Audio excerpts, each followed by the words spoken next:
ಶ್ರೀ ಗಣಪತಿ ಶಾರದಾ ಗುರುಭ್ಯೋ ನಮಃ. ಯತ್ರ ಯೋಗೇಶ್ವರ ಕೃಷ್ಣೋ ಯತ್ರ ಪಾರ್ಥೋ ಧನುರ್ಧರಃ ತತ್ರ ಶ್ರೀ ವಿಜಯ ಭೂತಿರ್ಧ್ರುವ ನೀತಿರ್ಮತಿರ್ಮಮ. ಶ್ರೋತೃಗಳಿಗೆ ಶ್ರೀ ಅಳಸಿಂಗರಾಚಾರ್ಯ ವಿರಚಿತ ಶ್ರೀ ವ್ಯಾಸ ಮಹರ್ಷಿ ಪ್ರಣೀತ ಶ್ರೀಮನ್ ಮಹಾಭಾರತದ ಶಾಂತಿ ಪರ್ವದಲ್ಲಿ ಭೀಷ್ಮನು ಯುಧಿಷ್ಠಿರನಿಗೆ ಧರ್ಮಾಚರಣವೇ ಶ್ರೇಯಸ್ಸೆಂದು ನಿರೂಪಿಸಿದುದು ಎಂಬ 279ನೆಯ ಅಧ್ಯಾಯಕ್ಕೆ ಸ್ವಾಗತ. ತಿರುಗಿ ಯುಧಿಷ್ಠಿರನು ಭೀಷ್ಮನನ್ನು ಕುರಿತು, ತಾತ, ಮನುಷ್ಯನು ಪಾಪಿಷ್ಠನಾಗುವುದು ಹೇಗೆ? ಅವನ ಬುದ್ಧಿಯು ಧರ್ಮದಲ್ಲಿ ಪ್ರವರ್ತಿಸುವುದು ಹೇಗೆ? ಅವನಿಗೆ ವೈರಾಗ್ಯಕ್ಕೆ ಕಾರಣವಾವುದು? ಮೋಕ್ಷವನ್ನು ಹೇಗೆ ಹೊಂದುವನು? ಇದನ್ನೆಲ್ಲ ನನಗೆ ತಿಳಿಸಬೇಕು ಎಂದನು. ಅದಕ್ಕೆ ಆ ಭೀಷ್ಮನು, ಕುಮಾರ, ನಿನಗೆ ತಿಳಿಯದ ಧರ್ಮ ನಿರ್ಣಯವಿಲ್ಲ. ಆದರೂ ನಿನ್ನ ನಿಶ್ಚಯವನ್ನೇ ದೃಢೀಕರಿಸುವುದಕ್ಕಾಗಿ ನನ್ನಲ್ಲಿ ಕೇಳುವಂತಿದೆ. ನೀನು ಕೋರುವ 4 ವಿಷಯಗಳನ್ನು ವಿವರಿಸುವೆನು ಕೇಳು. ಶಬ್ದ, ಸ್ಪರ್ಶ, ರೂಪ, ರಸ, ಗಂಧಗಳೆಂಬ 5ರಲ್ಲಿ ಯಾವುದೊಂದು ಇಂದ್ರಿಯ ಗೋಚರವಾದರೂ ಒಡನೆ ಆಸೆ ಎಂಬುದು ಅವುಗಳನ್ನು ಹಿಂಬಾಲಿಸುವುದು. ಆಸೆಯುಂಟಾದ ಮೇಲೆ ಅದರಲ್ಲಿ ಕಾಮವೋ ದ್ವೇಷವೋ ಹುಟ್ಟುವುದು. ಅದರ ಮೇಲೆ ಆ ಇಚ್ಛಾ ದ್ವೇಷಗಳನ್ನು ತೀರಿಸಿಕೊಳ್ಳುವುದಕ್ಕಾಗಿ ಮನುಷ್ಯನು ಕಷ್ಟಪಟ್ಟು ಕರ್ಮಗಳನ್ನು ನಡೆಸುವನು. ತನಗೆ ಇಷ್ಟವಾದ ಆ ರೂಪ ರಸಾದಿಗಳನ್ನೇ ಬಾರಿ ಬಾರಿಗೂ ಚಿಂತಿಸುವನು. ಅವುಗಳನ್ನು ಅನುಭವಿಸಬೇಕೆಂದು ಆತುರ ಪಡುವನು. ಅದರಿಂದ ರಾಗವು ಹೆಚ್ಚುವುದು. ಅದಕ್ಕೆ ಮೇಲೆ ಕ್ರಮವಾಗಿ ದ್ವೇಷ, ಮೋಹ, ಲೋಭಗಳು ಒಂದರ ಮೇಲೊಂದು ತಲೆದೋರುವವು. ಈ ದುರ್ಗುಣಗಳಿಗೆ ವಶನಾದವನ ಬುದ್ಧಿಯು ಧರ್ಮದಲ್ಲಿ ಪ್ರವರ್ತಿಸಲಾರದು. ಅಂಥವರು ಧರ್ಮವನ್ನು ಮಾಡಿದರೂ ಒಂದು ನೆವವನ್ನು ಇಟ್ಟುಕೊಂಡೇ ಮಾಡುವರು. ಹೀಗೆ ವ್ಯಾಜವನ್ನು ಮುಂದಿಟ್ಟುಕೊಂಡು ಧರ್ಮಾರ್ಥಗಳನ್ನು ಬಯಸುವವನ ಬುದ್ಧಿಯು ನ್ಯಾಯ ಮಾರ್ಗವನ್ನು ತಪ್ಪಿ ಪಾಪ ಕಾರ್ಯದಲ್ಲಿಯೇ ಪ್ರವರ್ತಿಸುವನು. ವಿದ್ವಾಂಸರು, ಸುಹೃತ್ತುಗಳು ಬೇಡವೆಂದು ತಡೆದರೂ ಅವನು ಕೇಳುವ ಹಾಗಿಲ್ಲ. ಬೇಡವೆಂದು ತನ್ನೊಡನೆ ವಾದಿಸತಕ್ಕವರಿಗೆಲ್ಲ ಮೇಲಕ್ಕೆ ಮಾತ್ರ ನ್ಯಾಯವೆಂದು ತೋರುವಂತೆಯೂ ಶಾಸ್ತ್ರಕ್ಕೆ ಅನುಕೂಲಿಸುವಂತೆಯೂ ಉತ್ತರವನ್ನು ಹೇಳಿ ವಾದಿಸುವನು. ಅವನ ಪಾಪ ಪ್ರವರ್ತನೆಯು ಬೇರೆ ಬೇರೆ 3 ಮಾರ್ಗಗಳಲ್ಲಿ ವೃತ್ತಿ ಹೊಂದುತ್ತಲೇ ಹೋಗುವುದು.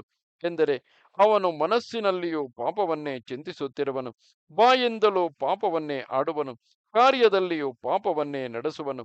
ಸಾಧುಗಳು ಅಂತಹವನ ದೋಷಗಳನ್ನು ಕಂಡುಕೊಂಡು ದೂರವಾಗುವರು. ಅವನಿಗೆ ಸಮಾನಶೀಲರಾದ ಪಾಪಕರ್ಮಿಗಳು ಕೆಲವರು ಅವನೊಡನೆ ಸ್ನೇಹ ಮಾಡಿ ಅವನನ್ನು ಅದೇ ಮಾರ್ಗದಲ್ಲಿ ಉಬ್ಬಿಸುವರು. ಅಂಥವನಿಗೆ ಇಹದಲ್ಲಿಯೇ ಸುಖವಿರದು, ಇನ್ನು ಪರಲೋಕ ಸುಖವೆಲ್ಲಿ? ಮನುಷ್ಯನು ಪಾಪ ಮಾರ್ಗಕ್ಕೆ ತಿರುಗುವ ರೀತಿಯೇ ಇದು. ಇನ್ನು ಮನುಷ್ಯನು ಧರ್ಮಾತ್ಮನಾಗಿರುವ ರೀತಿಯನ್ನು ಹೇಳುವೆನು ಕೇಳು.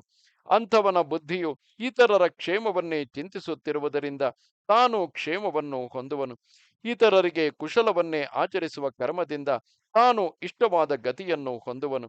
ಯಾವನು ಪ್ರಜ್ಞಾ ಬಲದಿಂದ ಹಿಂದೆ ಹೇಳಿದ ದೋಷಗಳನ್ನು ಮುಂದಾಗಿಯೇ ತಿಳಿದುಕೊಂಡು ಸುಖವಾವುದು ದುಃಖವಾವುದು ಎಂಬುದನ್ನು ನಿರ್ಧರಿಸಿ ಸಾಧುಗಳನ್ನು ಸೇವಿಸುವನು, ಅಂಥವನಿಗೆ ಆ ಸಾಧುಗಳ ಸಹವಾಸದಿಂದಲೂ ಅದರಿಂದ ಉಂಟಾದ ಸದಭ್ಯಾಸದಿಂದಲೂ ಧರ್ಮವು ವರ್ಧಿಸುವುದು. ಅಂತಹ ಪ್ರಾಜ್ಞನ ಮನಸ್ಸು ಧರ್ಮದಲ್ಲಿಯೇ ರಮಿಸುವುದು. ಅವನು ಧರ್ಮದಿಂದಲೇ ಜೀವಿಸುವನು. ಅವನು ಧನವನ್ನು ಕೋರಿದರೂ ಧರ್ಮ ಮಾರ್ಗದಿಂದ ಬರತಕ್ಕ ಧನವನ್ನೇ ಬಯಸುವನು. ಗುಣಗಳನ್ನು ಕಂಡಾಗಲೇ ಅದರ ಬುಡಕ್ಕೆ ನೀರನ್ನು ಕಟ್ಟುವನು.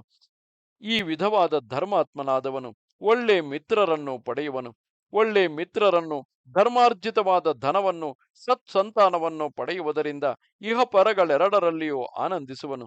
ಹಿಂದೆ ಹೇಳಿದ ಶಬ್ದ, ಸ್ಪರ್ಶ, ರೂಪ, ರಸ, ಗಂಧಾದಿಗಳ ಮೇಲೆ ತನ್ನ ಪ್ರಭುತ್ವವನ್ನು ಪಡೆಯುವುದು ಧರ್ಮದ ಫಲವೇ ಎಂದು ದೊಡ್ಡವರು ಹೇಳುವರು. ಹೀಗೆ ಅವನು ಧರ್ಮ ಫಲವನ್ನು ಹೊಂದಿ ಅವುಗಳಿಂದ ಸಂತೋಷಿಸಿದರೂ ಅದಕ್ಕೆ ಮರುಳಾಗುವುದಿಲ್ಲ. ಆ ಧರ್ಮದಿಂದ ತನಗುಂಟಾದ ಫಲಕ್ಕೆ ತೃಪ್ತಿ ಹೊಂದದೆ ಜ್ಞಾನ ದೃಷ್ಟಿಯಿಂದ ವಿರಕ್ತಿಯನ್ನೇ ಹಿಡಿಯುವನು.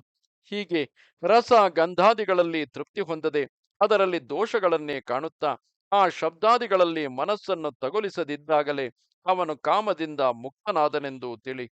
ಅವನು ಧರ್ಮಕ್ಕೆ ತಪ್ಪಿ ಹೋಗುವವನಲ್ಲವಾದರೂ ಧರ್ಮಲಬ್ಧವಾದ ಲೋಕವು ಕ್ಷಯಕ್ಕೀಡಾಗಿರುವುದನ್ನು ನೋಡಿ ಆ ಧರ್ಮವನ್ನು ಕೂಡ ಅದಕ್ಕೆ ಫಲಭೂತಗಳಾದ ಸ್ವರ್ಗಾದಿ ಸುಖಗಳೊಡನೆ ಬಿಟ್ಟು ಬಿಡಲು ಪ್ರಯತ್ನಿಸುವನು. ಹೀಗೆ ಅವನು ಮೋಕ್ಷಕ್ಕೆ ಉಪಾಯವಲ್ಲದುದನ್ನೆಲ್ಲ ಬಿಟ್ಟು ಅದಕ್ಕೆ ಉಪಾಯವು ಯಾವುದೋ ಅದನ್ನು ಮಾತ್ರ ಹುಡುಕುವನು. ಹೀಗೆ ಮನುಷ್ಯನು ಕ್ರಮವಾಗಿ ಮೊದಲು ಪಾಪಗಳನ್ನು ದೂರ ಮಾಡಿ ವಿರಕ್ತಿಯನ್ನು ಹಿಡಿದು ಆಮೇಲೆ ಮೋಕ್ಷವನ್ನು ಹೊಂದುವನು.